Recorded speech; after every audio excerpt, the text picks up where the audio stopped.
दोस्तों, क्या कभी कोई इंसान बिना किसी सुराग या बिना किसी भी जानकारी के कहीं गायब हो सकता है, और वो भी 21 साल या उससे ज़्यादा समय के लिए। और क्या हो कि अगर आप कहीं ऐसी खतरनाक स्थिति में फंस जाओ कि दुनिया भर की पुलिस भी आपको ढूंढने में नाकाम हो जाए, तो ऐसे में आप क्या करेंगे? आपके पास बचने का कोई भी रास्ता ना हो सिवाय मौत के।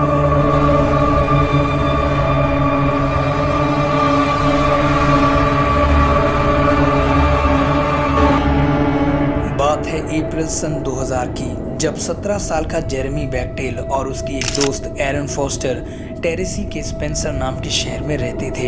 ये दोनों काफ़ी अच्छे दोस्त थे जो कि कॉलेज के समय से ही थे। 3 अप्रैल सन 2000 की रात, ये वो रात थी जब इन लोगों ने एक पार्टी अरेंज की और अपने सभी दोस्तों से मिलने के बारे में सोचा था।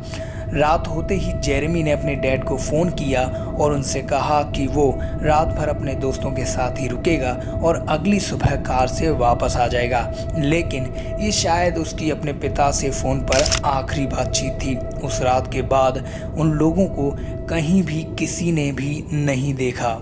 इसके दोस्तों से बात करके ये पता चला कि रात 10 बजे तक वो अपने दोस्तों से मिले थे और उसके बाद उन्हें किसी ने नहीं देखा।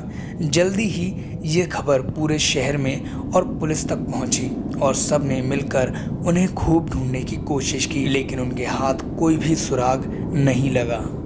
जेरेमी और एरन के लापता होने और सालों तक उनका कुछ भी पता ना चलने की वजह से अब लोगों ने तरह तरह की बातें सोचना शुरू कर दिया था। लोगों का कहना था कि हो सकता है वो कहीं भाग गए होंगे, या फिर उन्हें किसी ने किडनैप किया होगा, या हो सकता है कि उन्होंने कोई क्राइम किया हो जिसकी वजह से वो कहीं दूर भाग निकले। लेकिन इन सभी लोगों की बोलती बंद हुई 21 साल बाद, जब एक यूट्यूबर जिसका नाम जेरेमी साइट्स था ने इसका पता लगाया।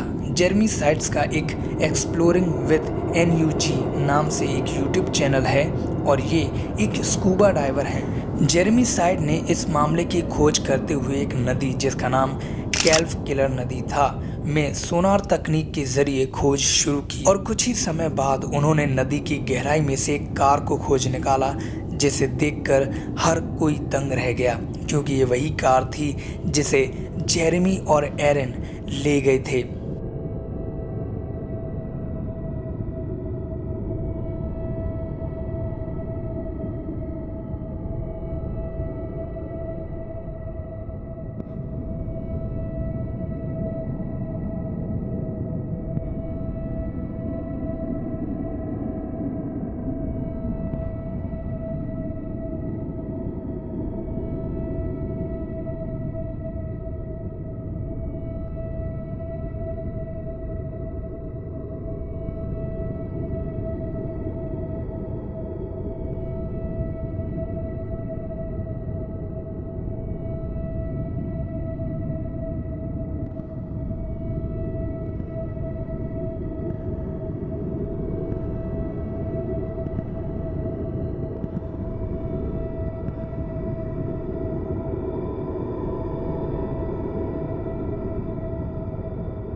एक black colour Pontiac grand Am car.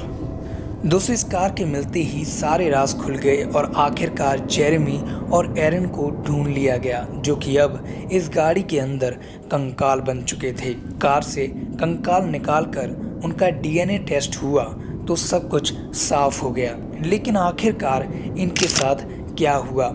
Police ने जांच के बाद कहा जेरेमी और एरन का एक कार एक्सीडेंट हुआ। जेरेमी और एरन का कार से नियंत्रण खो जाने की वजह से कार नदी में जा गिरी और वो इस कार से निकल नहीं पाए।